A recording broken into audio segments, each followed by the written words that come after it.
देश दुनिया च वसदे पंजाबियों को जी आया। मैं हरजिंदर सिंह रंधावा, तुसीं देख रहे हो पंजाब टैलीविजन और मेरे नाल ने सरदार तरलोचन सिंह। सरदार तरलोचन सिंह साबका मैंबर राज सभा और साबका चेयरमैन घट गिणतियां भारत सरकार।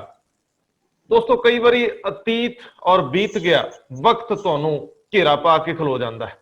कई बारी तुहाडे मन मस्तक दे विच पुराने दिन याद करके अखबारां दे वो पहले पेज लाशां नाल भरे याद करके कलेजा मूंह नूं आ जांदा।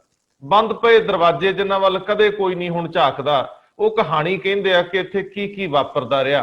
जज्बात दी आड़ दे विच कई कुछ दफन हो गया, कई मूवमेंट्स कई लहरां अपनी मौते मरियां, नाल बहुत कुछ हूंज के लै गईयां, प्राप्तियां बहुत घट होईयां।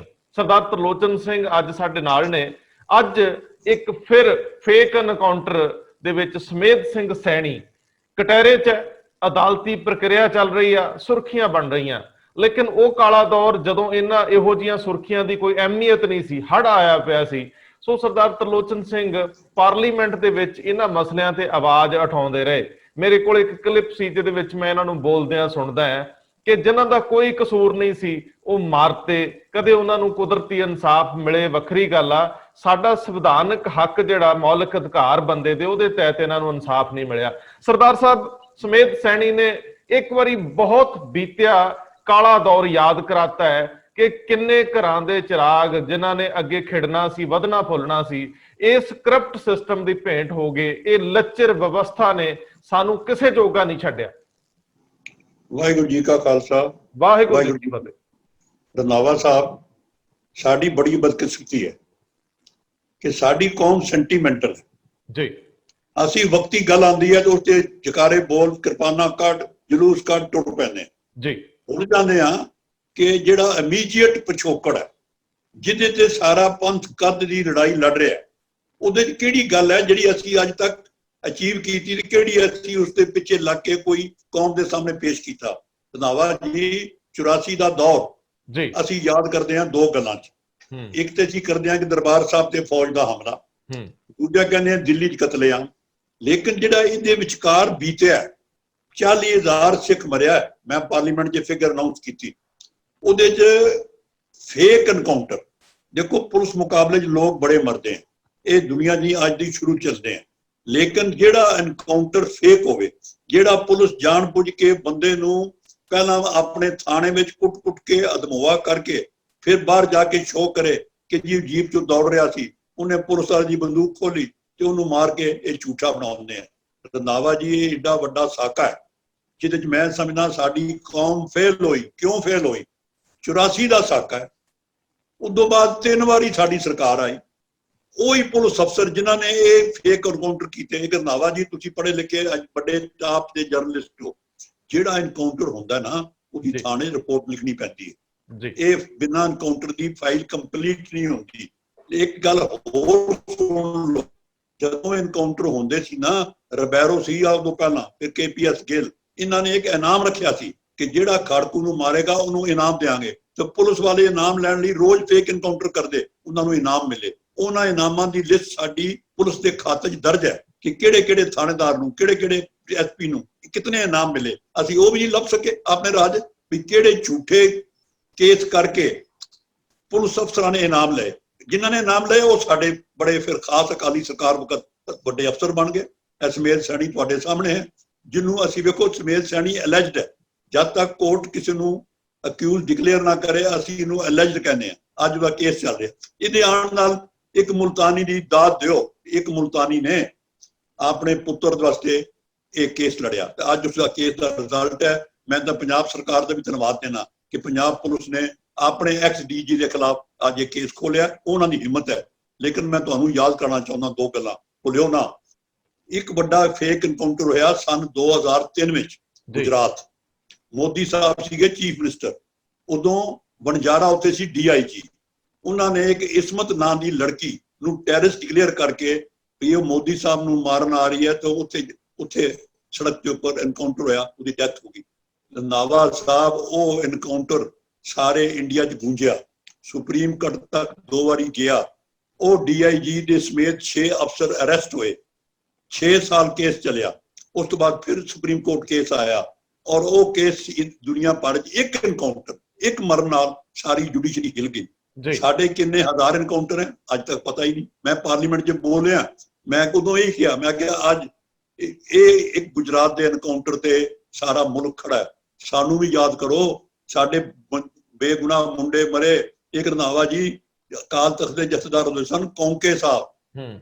ਇਹ ਮੈਂ ਜਥੇਦਾਰ ਸਾਹਿਬ ਅੱਜ ਇਹਨੂੰ ਮੈਂ ਯਾਦ ਕਰਾਉਣਾ ਚਾਹੁੰਦਾ ਕਿ ਤੁਹਾਡੇ ਜਥੇਦਾਰ ਕੌਂਕੇ ਸਾਹਿਬ ਲੁਧਿਆਣੇ ਜੇਲ੍ਹ ਚੋਂ ਬਾਹਰ ਕੱਢ ਕੇ ਬੇਗੁਨਾਹ ਮਾਰੇ ਗਏ, ਉਹਨਾਂ ਦਾ ਵੀ ਫੇਕ ਇਨਕਾਊਂਟਰ ਹੈ। ਅਸੀਂ ਉਹਦੀ ਇਨਕੁਆਇਰੀ ਨਹੀਂ ਕਰਾ ਸਕੇ, ਬਾਕੀ ਤੇ ਛੱਡੋ ਵੀ ਆਪਣੇ ਜਥੇਦਾਰ ਅਕਾਲ ਤਖਤ ਇਨਕਾਊਂਟਰ 'ਚ ਮਰਿਆ, ਕਿਸੇ ਨੂੰ ਯਾਦ ਹੀ ਨਹੀਂ।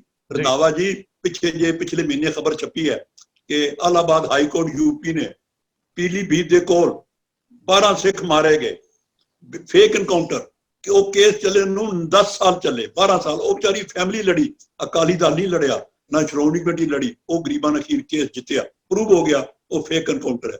ਮੈਂ ਤੁਹਾਡੇ ਰਾਹੀਂ ਅਜੇ ਬੇਨਤੀ ਕਰਨ ਲੱਗਿਆ ਕਿ ਸਾਡੀ ਸਰਕਾਰ, ਸਾਡੀ ਸ਼੍ਰੋਮਣੀ ਕਮੇਟੀ ਦੋ ਗੱਲਾਂ ਤੋਂ ਫੇਲ ਹੈ। ਪਹਿਲੀ, ਐਨਕਾਊਂਟਰਾਂ ਦੀ ਲਿਸਟ ਕਿੱਥੇ ਹੈ? ਸਰਜੀਤ ਸਿੰਘ ਬੈਂਸ ਜੱਜ, ਉਸਨੇ ਦਿਨ ਰਾਤ ਕੰਮ ਕੀਤਾ। ਇੱਕ ਜੇਜੀ ਸਾਹਿਬ ਹੈ ਆਪਣੇ ਕੈਪਟਨ ਅਮਰਿੰਦਰ ਸਿੰਘ ਦੇ ਮਾਮਾ ਜੀ, ਉਹਨਾਂ ਨੇ ਕੰਮ ਕੀਤਾ, ਉਹਨਾਂ ਨੇ ਕਿਤਾਬਾਂ ਛਾਪੀਆਂ। ਇੱਥੇ ਸਾਡਾ ਕਮੇਟੀ ਬਣੀ ਹੈ, ਉਹ ਕਿਤਾਬਾਂ ਹੀ ਰਹਿ ਗਈਆਂ, ਸਰਕਾਰ ਨੇ ਕੋਈ ਐਕਸ਼ਨ ਨਹੀਂ ਲਿਆ। ਮੈਂ ਤਾਂ ਕੱਲ ਹੀ ਇੱਕ ਬੋਲਿਆ ਇੱਥੇ ਚੜ੍ਹਦੀ ਕਲਾ ਟੀਵੀ ਤੇ, ਉਹ ਮੈਂ ਕਿਹਾ ਜ਼ੁਲਮ ਰੱਬ ਦਾ ਕਿ ਜਿਹੜੇ ਅਫਸਰ ਛਾਤੀਆਂ ਕੱਢ ਕੇ ਮਾਰਦੇ ਸੀ, ਰੋਜ਼ ਰਬੈਰੋ ਕੋਲੋਂ ਥਾਪੀ ਲੈਂਦੇ ਸੀ, ਉਹ ਹੀ ਸਾਡੇ DIG ਬਣੇ। ਉਹਨਾਂ ਨੂੰ ਤਰੱਕੀਆਂ ਅਸੀਂ ਸਾਡੀ ਅਕਾਲੀ ਸਰਕਾਰ ਨੇ ਦਿੱਤੀਆਂ। ਕਿਉਂ? ਕਿਉਂਕਿ ਸਾਡੇ ਰਿਸ਼ਤੇਦਾਰ ਹਨ। ਪੰਜਾਬ ਦੀ ਇੱਕ ਬੜੀ ਮੁਸ਼ਕਲ ਹੈ ਕਿ ਸਾਰੇ ਪੁਲਿਸ ਅਫਸਰ ਇੱਕ ਦੂਜੇ ਦੇ ਰਿਸ਼ਤੇਦਾਰ ਹਨ, ਫਿਰ ਰਿਸ਼ਤੇਦਾਰ ਅੱਗੇ ਆ ਜਾਂਦਾ, ਫਿਰ ਪੰਥ ਭੁੱਲ ਜਾਂਦਾ। ਮੈਂ ਰੰਧਾਵਾ ਜੀ ਤੁਹਾਨੂੰ ਇੱਕ ਬੇਨਤੀ ਕਰਨਾ, ਜਸਵੰਤ ਸਿੰਘ ਖਾਲੜਾ ਯਾਦ ਕਰੋ, ਖਾਲੜੇ ਨੇ ਆਪਣੀ ਜਾਨ ਦਿੱਤੀ। ਕਿਉਂ? ਉਹ ਕਹਿੰਦਾ ਬੇਗੁਨਾਹ ਜਿਹੜੇ ਸੰਸਕਾਰ ਹੋਇਆ ਨਾ ਉੱਥੇ, ਇਹ ਪੁਤਲੀ ਕਰਦੇ ਆਪਣਾ ਉੱਥੇ ਸ਼ਹੀਦਾਂ ਦੇ ਗੁਰਦੁਆਰੇ ਦੇ ਕੋਲ, ਉਹ ਕੌਣ ਸਨ? 700 ਬੰਦਾ ਉਹ ਕਹਿੰਦਾ ਜੀ ਮਾਰਤਾ। ਉਹਨੇ ਵਿਚਾਰਾ ਅਖੀਰ ਉਹਨੂੰ ਵੀ ਮਾਰਿਆ ਪੁਲਿਸ ਨੇ, ਬੇਗੁਨਾਹ ਨੂੰ। ਉਹ ਵੀ ਪਤਾ ਨਾ, ਉਹ ਵੀ ਉਹਦੀ ਵੋਟੀ ਜੁੰਦੀ ਆ, ਪੁੱਛ ਲਓ। ਸਾਰੀ ਦੁਨੀਆ ਅੱਜ ਯਾਦ ਕਰਦੀ ਹੈ ਖਾਲੜਾ ਕਮੇਟੀ, ਖਾਲੜਾ ਕਮੇਟੀ। ਮੈਂ ਨੈਸ਼ਨਲ ਹਿਊਮਨ ਰਾਈਟ ਕਮਿਸ਼ਨ ਦਾ ਮੈਂਬਰ ਰਿਹਾ 3 ਸਾਲ। ਉਸ ਕਮੇਟੀ 'ਚ ਮੈਂ ਇਹ ਕੇਸ ਪੇਸ਼ ਕਰਾਇਆ, ਹਾਲਾਂਕਿ ਲੀਗਲੀ ਅਲਾਉਡ ਨਹੀਂ, ਕਿਉਂਕਿ ਸੁਪਰੀਮ ਕੋਰਟ ਨੇ ਉਹ ਕੇਸ ਉੱਤੇ ਭੇਜਤਾ।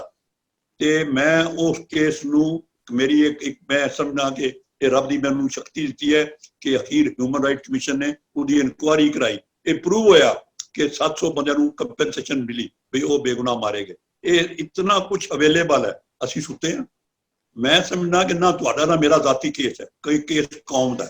ਇਹ ਫੇਕ ਇਨਕਾਊਂਟਰ ਅੱਜ ਵੀ ਡਿਮਾਂਡ ਕਰਦੇ ਹੈ ਕਿ ਇਹ ਅੱਜ ਸਰਕਾਰ ਜਿਹੜੀ ਹੁਣ ਦੀ ਹੈ ਮਹਾਰਾਜਾ ਪਟਿਆਲਾ ਦੀ, ਇਹ ਨੇ ਇੱਕ ਕੇਸ ਲੱਭਿਆ ਸਮੇਤ ਸੈਣੀ ਦਾ, ਉਹ ਵੀ ਕੋਰਟ ਦੇ ਸਾਹਮਣੇ ਹੈ। ਲੇਕਿਨ ਇਹੋ ਜਿਹੇ ਸਾਰੇ ਕੇਸ ਸਾਨੂੰ ਰੀਓਪਨ ਕਰਾਓ। ਸਰਦਾਰ ਸਾਹਿਬ ਜੀ ਹੁਣ ਵੀ ਕਮੇਟੀ ਉੱਠੇ, ਤੁਹਾਡੇ MP ਦੋਸਤ ਹਨ, ਤੁਹਾਡੇ MLA ਤੁਹਾਡੇ ਦੋਸਤ ਹਨ, ਇਸ ਵੇਲੇ ਤੁਹਾਡੀ ਚੜ੍ਹਤ ਹੈ, ਇਹ ਹੀ ਡਿਮਾਂਡ ਕਰਨੀ ਸ਼ੁਰੂ ਕਰ ਦਿਓ। ਭਰਾਵੋ ਉੱਠੋ ਪੰਜਾਬ ਦੇ ਲੋਕੋ, ਸਾਰੇ ਫੇਕ ਇਨਕਾਊਂਟਰ ਦੀ ਲਿਸਟ ਪ੍ਰਿੰਟ ਕਰੋ। ਪ੍ਰਿੰਟ ਆਉਣ ਤੋਂ ਬਾਅਦ ਸਰਕਾਰ ਤੇ ਦਬਾਓ। ਸਵੇਰ ਤੋਂ ਸ਼ਾਮ ਅਸੀਂ ਲੱਗੇ ਹਾਂ ਜੀ, ਇਹ ਮੁਜ਼ਾਹਰਾ, ਉਹ ਮੁਜ਼ਾਹਰਾ, ਉਹ ਮੁਜ਼ਾਹਰਾ। ਕਦੇ ਇਹਨਾਂ ਇਨਕਾਊਂਟਰ ਲਈ ਮੁਜ਼ਾਹਰਾ ਹੋਇਆ?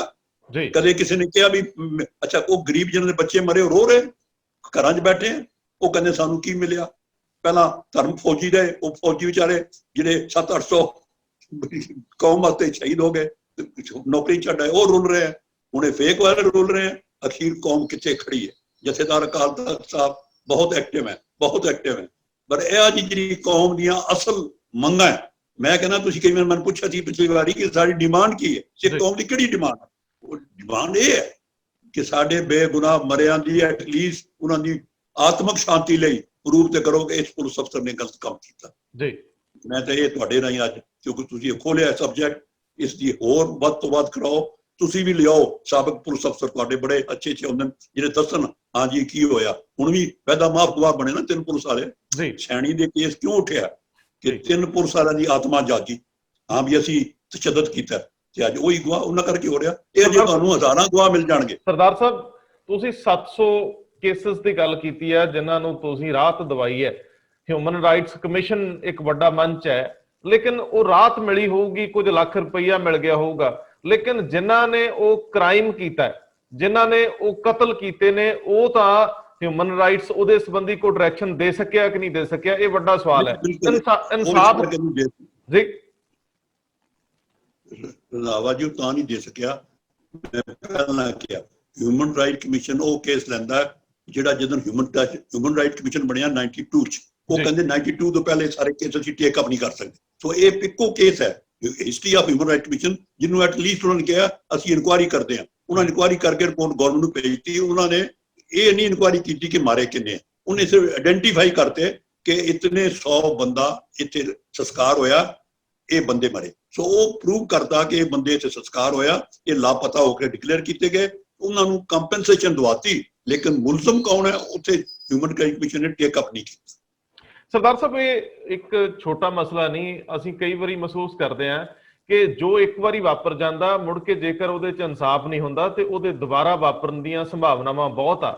ਉਹ ਪਾਤਰ ਦੇ ਮੈਨੂੰ ਬਾਰ-ਬਾਰ ਯਾਦ ਆਉਂਦੀ ਗੱਲ ਕਿ ਜੇ ਲੱਗੀ ਤੇਰੇ ਕਾਲਜੇ ਹਾਲੇ ਛੁਰੀ ਨਹੀਂ, ਤਾਂ ਇਹ ਨਾ ਸਮਝ ਕੇ ਸ਼ਹਿਰ ਦੀ ਹਾਲਤ ਬੁਰੀ ਨਹੀਂ। ਇਹ ਅੱਗ ਤੁਹਾਡੇ ਵਿਹੜਿਆਂ ਤੱਕ ਕਿਸੇ ਵੇਲੇ ਵੀ ਆ ਸਕਦੀ ਹੈ, ਜਿਹੜੇ ਅੱਜ ਮਹਿਸੂਸ ਕਰਦੇ ਕਿ ਸਾਨੂੰ ਕੀ ਕਿਸੇ ਦਾ ਮਰਿਆ।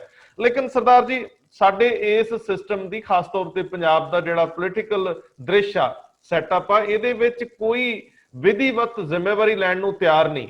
ਕੋਈ ਸੰਗਠਨ, ਕੋਈ ਪਾਰਟੀ, ਕੋਈ ਐਮਐਲਏ, ਐਮਪੀ ਠੀਕ ਤਰੀਕੇ ਨਾਲ ਠੀਕ ਮੰਚ ਦੀ ਵਰਤੋਂ ਹੀ ਨਹੀਂ ਕਰ ਰਿਹਾ ਜਿੱਥੋਂ ਜਾ ਕੇ ਆਵਾਜ਼ ਉਠਾਵੇ, ਉਹ ਆਵਾਜ਼ ਕਾਨੂੰਨ ਦੇ ਦਾਇਰਿਆਂ 'ਚ ਗੂੰਜੇ। ਅੱਜ ਇਹ ਵੀ ਸਵਾਲ ਹੈ, ਤੁਸੀਂ ਗੱਲ ਬੜੀ ਵੱਡੀ ਕੀਤੀ ਕਿ ਪੰਥਕ ਸਰਕਾਰ, ਅਸੀਂ ਸਾਰੀਆਂ ਵੋਟਾਂ ਇਹਨਾਂ ਮੁੱਦਿਆਂ ਤੇ ਹੀ ਲਈਆਂ, ਲੇਕਿਨ ਅੱਜ ਅਸੀਂ ਉਹਨਾਂ ਮੁੱਦਿਆਂ ਤੇ ਹੀ ਲੋਕਾਂ ਨੇ ਬਾਹਰ ਕਰਤੇ ਹੋਏ ਆ। ਤੁਹਾਨੂੰ ਕਦੇ ਲੱਗਿਆ ਸਰਦਾਰ ਪ੍ਰਕਾਸ਼ ਸਿੰਘ ਬਾਦਲ ਵਰਗੇ ਇਨਸਾਨ ਦੇ ਮਨ ਤੇ ਕਦੇ ਬੋਝ ਦੇਖਿਆ? ਤੁਸੀਂ ਨੇੜੇ ਵਿਚਰਦੇ ਰਹੇ ਹੋ ਕਿ ਉਹ ਦੌਰ, ਕਾਲਾ ਦੌਰ ਜਿਹੜਾ ਸਾਰਿਆਂ ਹੀ ਹੰਡਾਇਆ, ਚਲੋ ਜਿਨ੍ਹਾਂ ਕੋਲ ਸਿਕਿਉਰਿਟੀ ਸੀਗੀਆਂ, ਜਿਨ੍ਹਾਂ ਕੋਲ ਸੁਰੱਖਿਆ ਸੀ, ਉਹਨਾਂ ਨੂੰ ਛੱਡ ਲਈਏ। ਸੋ ਕਦੇ ਵੀ ਕਿਸੇ ਨੇ ਨਹੀਂ ਉਹ ਟਰੁੱਥ ਫਾਈਂਡਿੰਗ ਕਮਿਸ਼ਨ ਦੀਆਂ ਗੱਲਾਂ ਸਭ ਬੀਤੇ ਦੀਆਂ ਗੱਲਾਂ ਹੋ ਗਈਆਂ। ਦੇਖੋ ਰੰਧਾਵਾ ਸਾਹਿਬ, ਮੈਂ ਤਾਂ ਅੱਗੇ ਤੁਹਾਡੇ ਕਹਿਣ ਤੇ ਅੱਜ ਤੁਹਾਡੀ ਹਿੰਮਤ ਦੀ ਮੈਂ ਦਾਤ ਦੇਣਾ, ਆਪਾਂ ਇਹ ਕੇਸ ਰੀਓਪਨ ਕਰ ਰਹੇ ਹਾਂ। ਮੇਰੀ ਤੁਹਾਨੂੰ ਇੱਕੋ ਡਿਮਾਂਡ ਹੈ ਕਿ ਇਸ ਨੂੰ ਤੁਸੀਂ ਇੱਕ ਏਜੰਡਾ ਬਣਾਓ। ਇਸ ਕਰਕੇ ਸਾਡੇ ਇਤਿਹਾਸ ਦਾ ਇਹ ਵਰਕੇ ਖਾਲੀ ਪਏ ਜੀ, ਜਿਹੜੀਆਂ ਮਾਵਾਂ ਘਰ ਰੋਂਦੀਆਂ ਉਹਨਾਂ ਦੀ ਆਹ ਸੁਣੋ ਕਿ ਮੇਰਾ ਮੁੰਡਾ ਕਿਵੇਂ ਪੁਲਿਸ ਚੁੱਕ ਕੇ ਲੈ ਗਈ, ਹਫ਼ਤੇ ਬਾਅਦ ਕਹਿੰਦੇ ਜੀ ਮੁੰਡਾ ਪੁਲਿਸ ਮੁਕਾਬਲੇ 'ਚ ਮਾਰਿਆ ਗਿਆ, ਕੁੱਟ-ਕੁੱਟ ਕੇ ਮਾਰਦੇ। ਮੈਂ ਜਿਸ ਕਰਕੇ ਨਾ ਐਸੇ ਕੇਸ ਅਜੀਤ ਸਿੰਘ ਬੈਂਸ ਦੀ ਕਮੇਟੀ, ਜੇਜੀ ਸਾਹਿਬ ਦੀ ਕਮੇਟੀ, ਦਰਜ ਕਿਤਾਬਾਂ ਛਪੀਆਂ, ਐਕਸ਼ਨ ਕੋਈ ਨਹੀਂ। ਸਵਾਲ ਤੇ ਹੈ ਕਿ ਸਾਡੀ ਆਪਣੀ ਲੀਡਰਾਂ ਦੀ ਆਤਮਾ ਕਿਉਂ ਨਹੀਂ ਜਾਗਦੀ। ਗੱਲ ਤਾਂ ਰੰਧਾਵਾ ਜੀ ਇਹ ਹੈ ਕਿ ਜਿਤਨੇ ਇਸ ਵੇਲੇ ਸਾਡੇ ਇਹ ਕੇਸ ਹਨ। ਇੱਕ ਮੈਂ ਹੋਰ ਛੋਟੀ ਜਿਹੀ ਗੱਲ ਕਹਿਣਾ ਚਾਹੁੰਦਾ, ਆਪਾਂ ਰੋਜ਼ ਕਹਿੰਦੇ ਹਾਂ ਨਾ ਜੀ ਸ਼ਹੀਦ ਹੋਏ 84 ਕਹਿੰਦੇ ਹੋ ਨਾ, ਅੱਜ ਤੱਕ ਸ਼੍ਰੋਮਣੀ ਕਮੇਟੀ ਨੇ ਜਾਂ ਅਕਾਲੀ ਦਲ ਨੇ ਪਿੰਡ ਵਾਈਜ਼ ਲਿਸਟ ਬਣਾਈ ਕਿ ਹਰ ਪਿੰਡ ਚੋਂ ਕਿੰਨੇ ਲੋਕ 84 ਦੀ ਬੱਲੀ ਚੜੇ? ਹੈ ਕੋਈ ਰਿਕਾਰਡ? ਗੱਲਾਂ ਸਾਰੀਆਂ ਸੁਣ ਲਓ ਵੀ ਕੋਈ ਲਿਸਟ ਸਾਡੇ ਕੋਲ ਨਹੀਂ ਕਿ ਮਾਝਾ ਸਭ ਤੋਂ ਵੱਧ ਮਰਿਆ, ਵੀ ਕੋਈ ਉੱਠ ਕੇ ਕਹੇ ਕਿ ਮੇਰੇ ਪਿੰਡ ਚੋਂ 10 ਬੰਦੇ, ਮੇਰੇ ਹਰ ਪਿੰਡ ਦੀ ਲਿਸਟ ਪਿੰਡ ਵਿੱਚ ਲੱਗੇ, ਇਹ ਲੋਕ ਪਿੰਡ ਦੇ ਲੋਕ ਉਸ ਵਕਤ ਸ਼ਹੀਦ ਹੋਣ। ਕੌਣ ਬਣਾਵੇ? ਸ਼੍ਰੋਮਣੀ ਕਮੇਟੀ ਨੂੰ ਟਾਈਮ ਹੈ ਨਾ ਗੱਲਾਂ ਦਾ? ਸ਼੍ਰੋਮਣੀ ਕਮੇਟੀ ਦੇ ਮੈਂਬਰਾਂ ਨੂੰ ਤਾਂ ਵੇਲ ਹੀ ਨਹੀਂ ਇਹਨਾਂ ਕੰਮਾਂ ਦੀ, ਨਾ ਪ੍ਰਧਾਨਾਂ ਨੂੰ, ਨਾ ਕਿਸੇ ਜਨਰਲ ਸਕੱਤਰ ਨੂੰ ਕਿ ਇਸ ਪਾਸੇ ਧਿਆਨ ਦੇਣ। 1000 ਕਰੋੜ ਦਾ ਬਜਟ ਹੈ, ਉਹ ਹੋਰ ਪਾਸੇ ਜਿਵੇਂ ਲੱਗ ਰਿਹਾ ਜੋ ਅੱਜ ਸਾਡੀ ਆਈ ਤੇ ਹੋ ਰਹੀ ਹੈ ਕੌਮ ਦੀ, ਉਹ ਤੁਹਾਡੇ ਸਾਹਮਣੇ ਤੁਸੀਂ ਰੋਜ਼ ਛਾਪਦੇ ਹੋ, ਮੈਂ ਦੁਹਰਾਣਾ ਨਹੀਂ ਚਾਹੁੰਦਾ। ਮੇਰੀ ਤੇ ਇੱਕੋ ਤੁਹਾਨੂੰ ਬੇਨਤੀ ਹੈ, ਜਿਹੜੇ ਅਸਲ ਇਸ਼ੂ ਆ ਕੌਮ ਦੇ, ਕੀ ਡਿਮਾਂਡ ਹੈ, ਉਹ ਇਹ ਹੈ ਕਿ 84 ਦਾ ਸਾਕਾ ਬਲੈਕ ਐਂਡ ਵਾਈਟ ਸਾਡੇ ਸਾਹਮਣੇ ਆਵੇ। ਸਰਦਾਰ ਸਾਹਿਬ, ਮੈਂ ਪਾਰਲੀਮੈਂਟ 'ਚ ਇਸ ਗੱਲ ਦਾ ਜਿਵੇਂ ਤੁਹਾਡੇ ਸਾਹਮਣੇ ਬੋਲਿਆ, ਮੈਂ ਇਦਾਂ ਹੀ ਪਾਰਲੀਮੈਂਟ 'ਚ ਬੋਲ ਰਿਹਾ। ਇਹੀ ਗੱਲ ਕਹੀ, ਇਹ ਭਰਾਵੋ ਜਿਹੜੇ ਐਨਕਾਊਂਟਰ ਹੋਏ, ਮੈਂ ਕੌਂਕੇ ਦਾ ਨਾਮ ਹੀ ਲਿਆ, ਮੈਂ ਜਥੇਦਾਰ ਅਕਾਲ ਤਖਤ ਮਾਰਤਾ ਜਾਵੇ ਜੀ। ਦੱਸੋ ਸਾਡੀ ਇਸ ਤੋਂ ਬਾਅਦ ਕੋਈ ਹੋ ਸਕਦੀ ਹੈ ਕਿ ਹੀ ਵਾਜ਼ ਦੀ ਸਿਟਿੰਗ ਜਥੇਦਾਰ ਅਕਾਲ ਤਖਤ, ਜਦੋਂ ਉਹਦਾ ਐਨਕਾਊਂਟਰ ਪੜ ਕੇ ਲੈ ਕੇ ਲੁਧਿਆਣੇ ਜੇਲ੍ਹ ਚੋਂ ਕੱਢ ਕੇ ਮਾਰਿਆ। ਅਸੀਂ ਜਥੇਦਾਰ ਸਾਹਿਬ ਵੀ ਤਾਂ ਇਹ ਡਿਮਾਂਡ ਕਰ ਲੈਣ, ਉਦੋਂ ਇਕੱਲੇ ਦਾ ਹੀ ਛੇੜ ਲਓ, ਵੇਖ ਲਓ ਕਰਕੇ। ਜਨਰਲ ਹੁਣ ਬੈਰੋ ਸਾਹਿਬ ਜੁੰਦੇ ਆ, ਰੋਜ਼ ਟ੍ਰਿਬਿਊਨ ਅਖਬਾਰ 'ਚ ਆਰਟੀਕਲ ਲਿਖਦੇ ਆ। ਉੱਥੇ ਇੱਕ ਐਨਕਾਊਂਟਰ ਹੋਇਆ ਯੂਪੀ, ਸਾਰਿਆਂ ਨੇ ਪੜ੍ਹਿਆ ਨਾ, ਮਹੀਨਾ ਹੋਇਆ, ਇੱਕ ਬੰਦਾ ਜਿਹੜਾ ਪੁਲਿਸ ਨੇ ਲਿਆਂਦਾ ਤੇ ਰਸਤੇ 'ਚ ਐਨਕਾਊਂਟਰ ਮਾਰ, ਉਸ ਬਾਰੇ ਉਹਨੇ ਆਰਟੀਕਲ ਲਿਖਤਾ। ਮੈਂ ਉਹਨੂੰ ਚਿੱਠੀ ਪਾਈ ਬੈਰੋ ਨੂੰ, ਮੈਂ ਕਿਹਾ ਜੀ ਆਪਣੇ ਭੁੱਲ ਗਏ ਕਿ ਤੁਹਾਡੇ ਵਕਤ ਕੀ ਪੰਜਾਬ 'ਚ ਹੋਇਆ, ਉਦੋਂ ਸ਼ਾਬਾਸ਼ ਦਿੰਦੇ ਸੋ। 2-3 ਪੁਲਿਸ ਵਾਲਿਆਂ ਨੂੰ ਪਦਮ ਸ਼੍ਰੀ ਦਵਾਏ ਉਹਨਾਂ ਨੇ, ਜਿਨ੍ਹਾਂ ਨੇ ਜੀ ਨੇ 100 ਮਾਰਿਆ। ਉਦੋਂ ਦੇ ਹੁੰਦਾ ਸੀ ਕਿ ਜਿਹੜੇ ਨਵੇਂ ਖਿਤਾਬ ਮਿਲਦੇ ਨਾ 30 ਹਜ਼ਾਰੀ 20 ਹਜ਼ਾਰੀ, ਪੁਲਿਸ ਵਾਲਿਆਂ ਨੂੰ ਖਿਤਾਬ ਦਿੱਤੇ ਜਾਂਦੇ ਸਨ, ਇੰਨੇ ਅੱਜ ਇਹਨੇ ਮਾਰੇ।